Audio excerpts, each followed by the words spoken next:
బాలకృష్ణతో cinema అంటే risk తక్కువ, safe ఎక్కువ అనుకున్న బడ్జెట్లో తీసి పాజిటివ్ టాక్ వస్తే మంచి లాభాలు వస్తాయి. అయితే దర్శకులు బాలయ్య సినిమాలపై ఎక్కువ ఖర్చు పెట్టించి బడ్జెట్ని పెంచేస్తున్నారా? ఇది కరెక్టేనా? బాలయ్యపై ఇంత భారీ బడ్జెట్ వర్కౌట్ అవుతుందా? అఖండ, వీరసింహారెడ్డి, భగవంత్ కేసరితో హ్యాట్రిక్ కొట్టిన బాలకృష్ణ ఫుల్ ఫామ్ లో ఉన్నాడు. వీరసింహారెడ్డితో 4వ హిట్ వెనకేసుకున్నాడు. అయితే సినిమాకు బడ్జెట్ పెరిగిపోవడం ఫ్యాన్స్ ను భయపడుతోంది. ఇక సెట్స్ పై ఉన్న అఖండ 2 అయితే బడ్జెట్ లిమిట్స్ దాటేసింది. బాలయ్య కెరీర్ లో హైయెస్ట్ కలెక్ట్ చేసిన సినిమా కంటే ఎక్కువ డబ్బులు పెట్టేయడంతో బడ్జెట్ ఎక్కడికెళ్లి ఆగుతుందో తెలియడం లేదు. వరుసగా 4 హిట్స్ తో ఫుల్ ఫామ్ లో ఉన్న బాలయ్య రెమ్యునరేషన్ పెంచకుండా ఉంటాడా? అఖండ ముందు వరకు 10 కోట్లున్న బాలయ్య రెమ్యునరేషన్ ప్రస్తుతం 40 కోట్లకు చేరడంతో ఆటోమేటిక్ గా బడ్జెట్ పెరిగిపోతుంది. ప్రస్తుతం బాలయ్య రెమ్యునరేషన్ తో గతంలో అయితే ఒక సినిమా పూర్తయ్యేది. సినిమాకు బాలకృష్ణ బడ్జెట్ పెరగడంతో పాటు బిజినెస్ కూడా పెరుగుతోంది.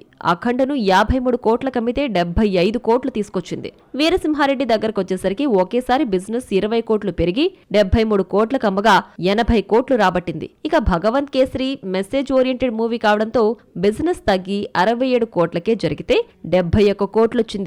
డాకు మహారాజును 80 కోట్లకు అమ్మితే 82 కోట్లు కలెక్ట్ చేసింది. బాలకృష్ణ గత 4 సినిమాల బిజినెస్ కలెక్షన్స్ చూస్తుంటే బాలయ్య 80 కోట్ల మార్కు దాటడమే గగనమైపోతుంది.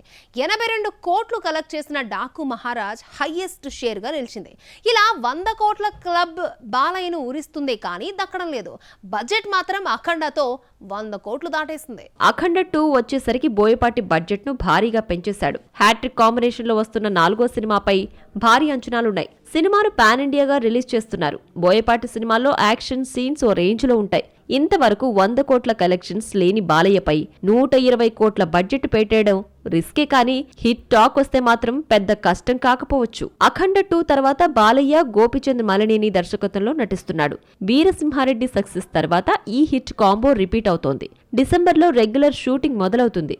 అఖండ 2 బడ్జెట్ 120 కోట్లే ఎక్కువంటే గోపిచంద్ ఇంతకు మించి బడ్జెట్ పెట్టిస్తున్నాడని తెలిసింది. హిస్టారికల్ బ్యాక్ డ్రాప్ కథను రాసుకోవడంతో ఖర్చు ఎక్కువే అవుతోందట. బాలకృష్ణ వరుసగా 4 హిట్స్ తో ఎంత ఫామ్ లో ఉన్నా 120 కోట్లకు పైగా బడ్జెట్ అంటే థియేట్రికల్ రైట్స్ కూడా 100 కోట్లు దాటేస్తుంది. ఒక రకంగా ఇది రిస్క్ చేయడమే. బాలయ్య అంటే ఒకప్పుడు తక్కువ బడ్జెట్ ఎక్కువ లాభాలున్న పేరుండేది. హిట్ కాంబినేషన్ పేరు చెప్పి బడ్జెట్ ను 100 కోట్లు దాటించేస్తున్నారు.